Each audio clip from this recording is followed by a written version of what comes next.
Welcome, welcome, welcome. It's Linda Beard, your host and author of the upcoming book, Bold Enough. How are you? How in the world are you? Welcome, welcome, welcome. Thank you for allowing me to come back into your world today. There is so much buzz around Bold Enough, and I am so excited that many of you are reaching out and you're taking the Bold Enough challenge. I'm excited that you're following me on all venues of social media, and you are deciding to take those bold moves every day.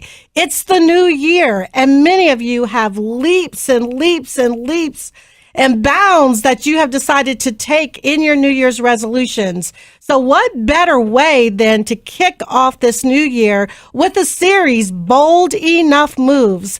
And I am so excited. I have two special guests here with me today who have made the bold enough moves. And I feel so honored because I've kind of had that frontline seat, one of those frontline seats you can't afford at a NBA game or an NFL game.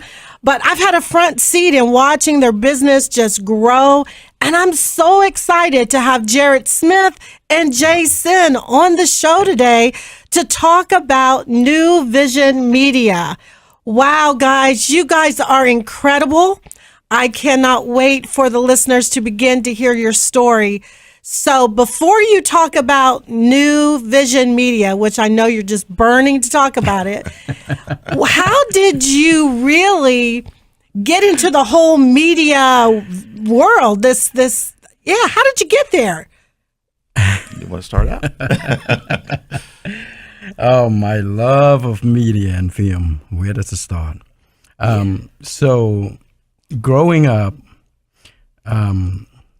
I was around 5 when let's just go back to my go back to the beginning, right? The beginning, right? Let's start at the beginning. I was 5. Wow. I'm from Cambodia. Yeah, wow. So 1975, the communists took over the country. And 3 years later, 1.7 million people got killed. Oh. Either died through starvation or being killed. The communists took over, and then they start to kill educators, right? Military personnel, people that work in the government, even people that wear glasses and stuff like that. Wow. For them, they want to get rid of all those people because it's easy for them to control, right? Anyways, fast forward. 3 years later, Vietnam invade Cambodia. So we fled over to Thailand, and we stay in camp from 1979 until 1984. I moved here to the United States. So if I could just interrupt you a moment, Jay, because I really do think for us as Americans that were actually born and raised here, and we don't really recognize the boldness that it takes for immigrants, to come to the United States and what they have actually been through to get here. And then on top of that, as you continue to tell your story, you made some bold moves when you got here. And so it's really important. I just wanted to emphasize that for our audience out there, that you could be an immigrant just coming to this country and still not only are you welcomed, but the world is open to you to make those bold enough moves. So go ahead, Jay. Yeah. So in camp, so I lived in camp from 1975, a refugee camp, to 84, right? We have nothing. So, but like every weekend they would have like a theater where you can go and watch plays and stuff like that. So my love for that kind of entertainment, grew from there. Wow. Oh, I want to be an actor. I want to be this and that, right? Yeah, I could see you as an actor too, Jay. Yeah. That's your next bold enough move. Yeah. So we would watch plays. Yeah, as a kid I was like 39. I was like 8 or 9 years old or something like that, right? And watch plays, and then as kids we would have kids around the neighborhood. I would be the one that let's just imitate this displays or whatever, right? So, Yeah. so we do that. We got, the kids around, and I would be the leading actor.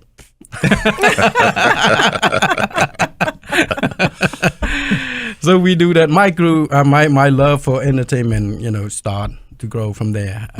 So, and then once we moved here to the United States, my brother, who was very supportive, and he still is supportive of what I'm doing. Right. He always, we love music video. Okay. This was 84, 85, where the music video just... MTV yeah, world. MTV world just start to emerge. So he would go to a Thai store, and he would rent video music from Thai store. Thai and Cambodian language has similarity, almost like French and English. Yes. So there's some words that we share, common words. So I watch a lot of that, and then we're like, you know what? I want to do something like that. And so we would have like Cambodian songs that the artists got killed, during the regime. Right. But so nobody has the rights to the music. Right. So it's become like public. So you can take the song and you can, shoot music video using that song. Oh my gosh. So that's what we did. Oh. Yeah, me and my So brother. in other words, there weren't any copyrights on it, right? No Okay. copyrights. We did that, and so we shoot some music video, and we sell it to the Cambodian community around the States, the United States. Yeah, we did that before I even go to a film school, and after high school, I went to Ohio State, and then I decided, what, I want to get into film. Okay, so you went to film school at the Ohio State, The Ohio State Yeah. University, and they trademarked that now. It's registered. As the. Nobody can as the. Yeah. Took them 20 years, but they finally got the Ohio State University. Yeah, so I went to Ohio State in film school. Okay. I was the last one to graduate from that school because they as soon as I got into the program, they were shutting down the department. Oh, okay. Yeah.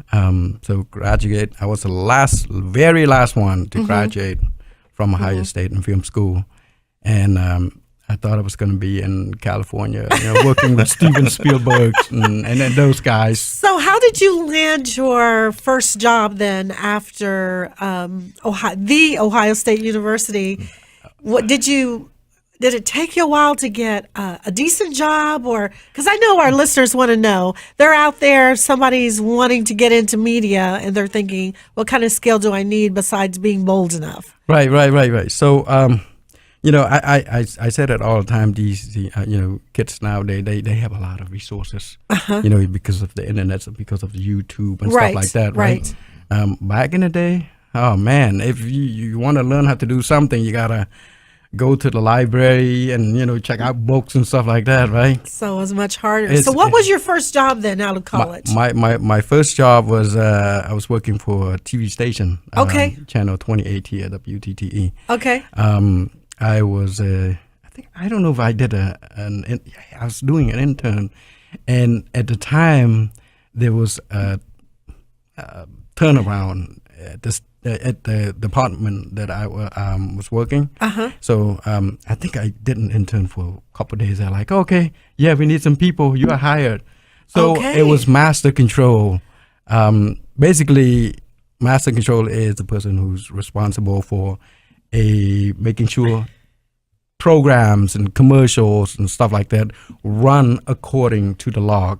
Let's say if a promo is supposed to run at 28:30, 9:28:30, you have to make sure that happens. So that was a great starting point. So if we could fast forward a little bit, so where was you? In fact, I'm going to ask you to pause for a second.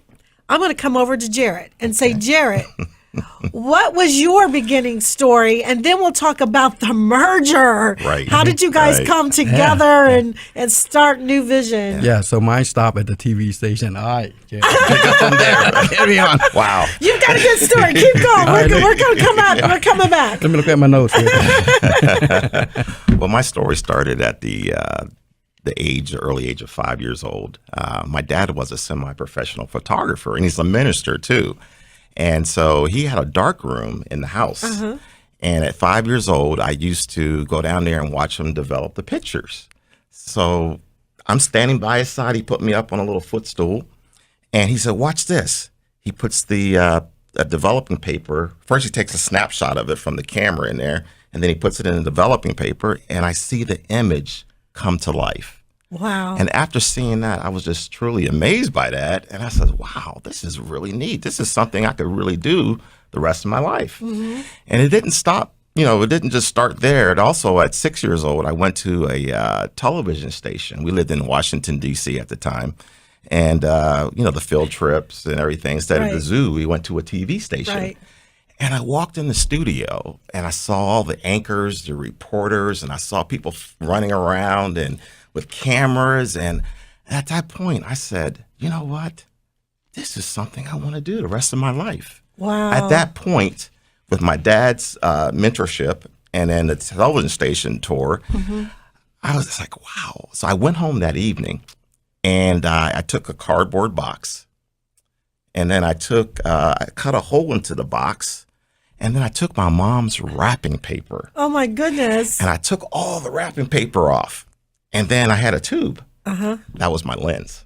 Wow. And so How creative. And I took some scissors and I cut the lens, and then I stuck it into the box, and then I put it up on a stool, and I sat there and I says, "Welcome to WTOP television." Oh, and you have a good voice. Thank you. Oh my gosh. And I sat there, and my dad came in, my mom came in. They were like, okay. So do you, by chance, have a picture of that? I do. Okay. We'll have to share that with our viewers. Yes, my dad came in and took a snapshot of me, and him being the photographer that he was. He sat there. He took a picture, and I said, "Dad, this is what I want to do. I'm excited." And so as we fast forward on to my high school years, I was president of our media club in Pittsburgh at the high school. And I sat there. I told my teacher, I said, "This is something I want to do. I want to get into film production. I want to get into television." And then the next day, he came back and he said, "Jerrud, there's an opening at a TV station." I was 17 years old. Wow. And so lo and behold, I applied for it. It was out of 600 students all around the high schools in Pittsburgh, and I got the job as a film editor. Wow. I'm going to ask for a pause right there, because some of you out there, I'm blessed because a lot of my listeners are in that age bracket of 16 to like 25. In fact, 32% of the audience is in that range. So for you that are looking for possibly internships, just research it, because where your passion is, it's going to lead you to a trail of perhaps internships and other opportunities to help you get started to make that bold enough move. Great point, Linda. I suggest getting as much internships, finding a positive role model. Find someone who's, that you're interested in that area, and then just learn from them and volunteer if you have to. In this case, it was real low pay, but at the same time, I was gaining experience. And then after the film editor job in high school, I went on to the Ohio State University. The Ohio State University. Yes. I'm so happy I'm the Ohio State Buckeye fan. So some of you Alabama fans down there that are watching this, please don't hate us, okay? we spread the love. We spread the love. Wow, Jay and Jerrud, this has been fascinating conversation, and I can't think of a better place than sharing the love. We'll stop right here, and we will resume next week with Jay and Jerrud, and we will talk about where that love took them and their partnership, and how New Vision Media has prospered in the past 22 years. So be bold enough. Get out there and decide where your love is, where your passion is, and be ready to make those bold enough moves. See you next week. Thank you, Jay, and thank you, Jerrud.